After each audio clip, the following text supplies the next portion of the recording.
Ini perlu harus kita gaungkan, kita terus gelorakan. Jangan sampai umat Islam mau menerima Kepres 17 tahun 22 dan Kepres Inpres nomor 2 tahun 2023.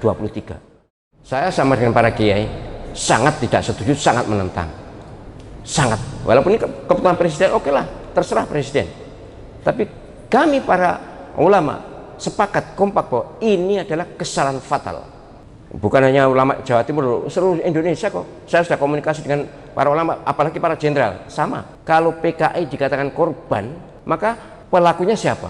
Pasti Banser, tentara, atau ulama ABRI waktu itu. Enggak. Mereka yang memulai, mereka yang beringas, mereka yang membunuh banyak kiai, banyak santri, membunuh jenderal, menyiksa.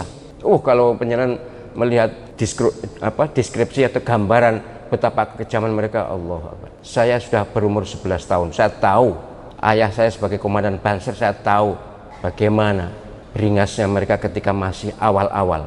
Kan awal-awal mereka berkuasa, tapi kemudian berbalik itu kira-kira sudah pertengahan atau ya pertengahan tahun 66 lah. Tapi awal-awalnya waduh, beringas sekali. Sudah saya ceritakan kan bahwa mereka berkumpul di halaman rumah ayah saya atau rumah saya, ya rumah orang tua saya, jam 10 malam. Kemudian teriak-teriak, gedor-gedor pintu, manggil ayah saya, dan ayah saya menjadi target. Kemudian ayah saya berdoa, lalu kakinya digedorkan ke tanah ya. Sumumbuk mulai.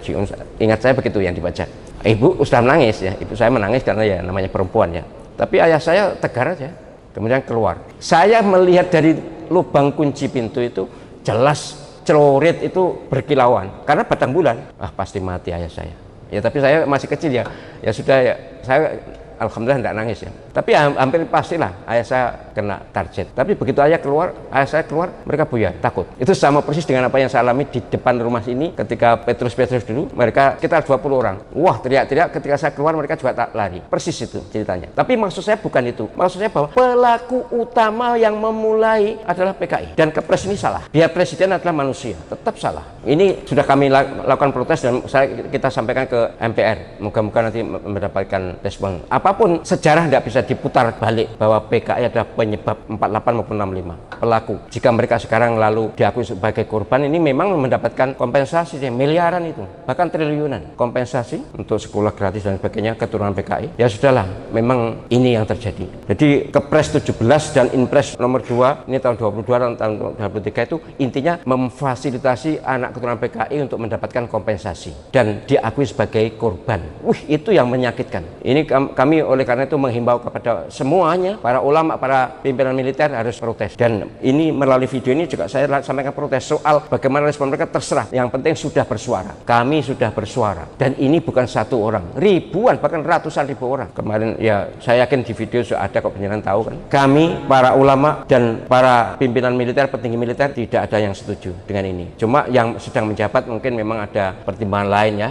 Saya juga memaklumi yang sedang menjabat kayaknya kurang berani berbicara. Ya maklumlah, begitu itu manusiawi. Tapi para pensiunan jenderal, para pensiunan TNI Polri jelas melawan. Atau kata melawan ya memang melawan Kepresnya, bukan melawan orangnya. Entahlah nanti bagaimana endingnya. Kalau keturunan PKI mendapatkan santunan, maka keturunan para ulama, keturunan para jenderal juga harus mendapatkan yang sama karena mereka juga korban. Bukan juga sih, mereka dulu korban, tapi kemudian berbalik keadaan gitu loh. 48 maupun 65 sama persis peristiwanya, mereka memulai kemudian membantai sebanyak banyak kiai, banyak santri, banyak bahkan maaf ya, bupati mana itu yang digergaji perutnya dalam keadaan hidup itu. Dalam keadaan hidup digergaji perutnya. Bukan dibunuh, enggak, digergaji. Kan menyiksa itu. Pokoknya kalau mereka membunuh itu dengan secara kejam. Kalau Ansor kan tidak, Banser dulu kan tidak, yang nyembelih lah, tapi tidak dengan menyiksa. Ini perlu harus kita gaungkan, kita terus gelorakan. Jangan sampai umat Islam mau menerima Kepres 17 tahun 22 dan Inpres nomor 2 tahun 2023. Harus kita lawan, harus kita tentang, harus kita gelorakan, kita suarakan perlawanan